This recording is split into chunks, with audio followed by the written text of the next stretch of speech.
Tem a palavra a deputada Ana Campanholo. Obrigada, senhor presidente. Eu quero me somar às palavras da deputada Marlene, que mencionou estar triste e decepcionada. E também é uma expressão que o deputado Sopelso acabou de utilizar, falando que algumas atitudes do governo foram piores do que o coronavírus. E me somando a eles, me somo também ao espírito de indignação de grande parte da população catarinense. Eu mesma, pessoalmente, inúmeras vezes me senti enganada pelo governador do estado e, diferente dos dois deputados que eu citei, votei nele. E essa foi a primeira vez que me senti enganada por ele. No momento em que confiei nos seus princípios, ditos princípios e promessas de campanha. E também depois de eleito, quando procurei para finalmente cobrar que ele honrasse esses compromissos, e vi diante de mim um homem arrogante, prepotente, debochado e indisposto a dialogar, e que inclusive chegou a gargalhar das propostas que eu levei para diante dele. De nenhuma das vezes em que confiei nele eu me envergonho, e acho que o cidadão catarinense também não precisa se envergonhar, porque é legítimo ter esperança e esperar mudança. Mas é óbvio que o governador se mostrou, nós esperávamos que ele fosse um grande homem, e acabamos descobrindo que ele não é nem um homem grande e nem um grande homem. Do contrário, na minha opinião, é um anão político, porque vive de dar rasteiras, e para ele é fácil, por essa baixa estatura moral e política que tem, passar a perna em antigos aliados do partido, nos próprios colegas de partido, como aconteceu comigo e com colegas do PSL, em antigos aliados, nos próprios eleitores.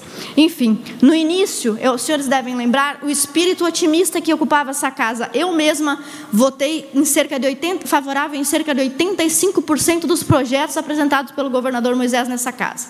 E lembro que no início nós tínhamos poucos nomes aqui na casa se levantando contra ele. Era o deputado Kennedy, deputado Ivan, deputado Amin, e com o passar do tempo essa oposição, esse espírito de oposição e de indignação foi crescendo. Se somou a esse grupo o deputado Maurício Scudilach, vejam que impressionante, ex-líder do governo Moisés, que percebeu as incongruências do governo, e junto com ele a bancada do PL, que o acompanha, já citado o deputado Ivan e demais deputados. E depois adiante, nós, deputados do próprio partido do governador, do PSL, deputado Sargento Lima, que agora é o nosso líder, e que só é nosso líder porque nós tivemos que dar a volta nas trapaças que o governador queria fazer conosco dentro do nosso próprio partido. Também o deputado Gessé, deputado Felipe Estevão, todos os deputados que fazem parte dessa, agora, oposição simbólica contra o governador. E esse número vem crescendo. E vem crescendo por quê? Porque nós temos um governador que faz seleção pessoal para receber prefeitos e deputados, depende da vontade dele, o dia que ele quer receber, o dia que ele não tomou muito vinho na noite anterior, depende tudo da vontade dele.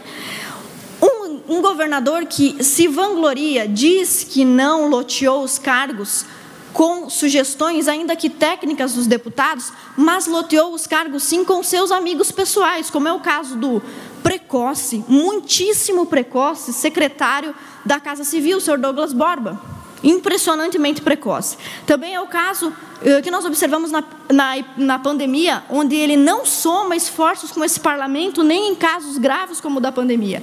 Ignora soluções parlamentares, como foi o caso da postergação do ICMS das empresas do Badesc, denunciado aqui pelo deputado Vampiro. O deputado Cobalcini também denunciou nessa casa que ele desrespeita os deputados, porque o Cobalcini fazia parte do grupo de crise do corona e não era ouvido. Também denunciou aqui o deputado Milton Obos, que o governador, em vez de circular pelo Estado para entender as pautas populares, usava o tempo de trabalho de governador para, na verdade, cooptar novos prefeitos para as próximas eleições, e por fim, se aproveitou da pandemia, do caos do corona, para atos fraudulentos, assinar decretos autoritários, fazer compras superfaturadas, projetar hospitais de campanha duvidosos, enfim. Especialmente por causa desse último tópico que hoje, dia 12 de maio, onde o início do impeachment da presidente Dilma completa 4 anos, um dia histórico, eu e o deputado Maurício Scudilach estaremos apresentando, entregando em mãos para o presidente um pedido de impeachment, um novo pedido de impeachment com relação ao governador. E para explicar didaticamente e rapidamente aos senhores deputados em que consiste esse pedido, eu peço ao presidente a autorização para passar um vídeo de 3 minutos de um dos nossos advogados, o criminalista Dr. Gastão da Rosa, por favor. O pedido de impeachment capitaneado pela deputada Ana Caroline Campagnolo e pelo deputado Maurício Scudlac, ele tem por fundamento um rosário de ilegalidades praticado de forma reiterada pelo senhor governador Carlos Moisés, que teima em desrespeitar a Constituição Federal com uma audácia nunca antes vista no estado de Santa Catarina. O governador, ele peca por ação e por omissão, com manifesto abuso de poder, demonstrados de forma cabal na inicial, no pedido de impeachment, através de prova documental, embora a maioria dos crimes praticados pelo senhor governador sejam fatos públicos e notórios. Eu tenho certeza que os senhores deputados e a população em geral tomaram conhecimento do culto realizado no interior de uma residência, interrompido por força das absurdas diretrizes estabelecidas no decreto pelo senhor governador. E o que nós vamos dizer a respeito do monitoramento telefônico? E por quê? Para criar e alimentar a pandemia, mas a pandemia do medo. E o medo foi o solo fértil para germinar os atos de corrupção praticados enquanto a população morre e adoece. O que nós vamos dizer do hospital de campanha? O Ministério Público de Santa Catarina, atento, constatou que existe suspeita de subfaturamento, obras no valor de 76 milhões e 900. O contrato com dispensa de licitação assinado, chancelado, subscrito pelo próprio governador de estado. E o escândalo dos respiradores fantasmas, 33 milhões. Novamente, a ladainha da dispensa de licitação para uma empresa que tudo indica é uma empresa de fachada, sem nenhuma garantia, não se fez nada, os respiradores não chegaram, pagou-se antecipadamente. E qual foi a atitude, qual foi o ato praticado pelo governador para tentar descobrir o que aconteceu? Já pagou antes, não recebeu. E o que ele fez? Nada. Nós temos várias situações retratadas de maneira bastante didática e comprovadas documentalmente na peça inicial, que demonstram que, infelizmente, o processo de impeachment deve ser analisado, deve ser definido, porque não foi por falta de aviso.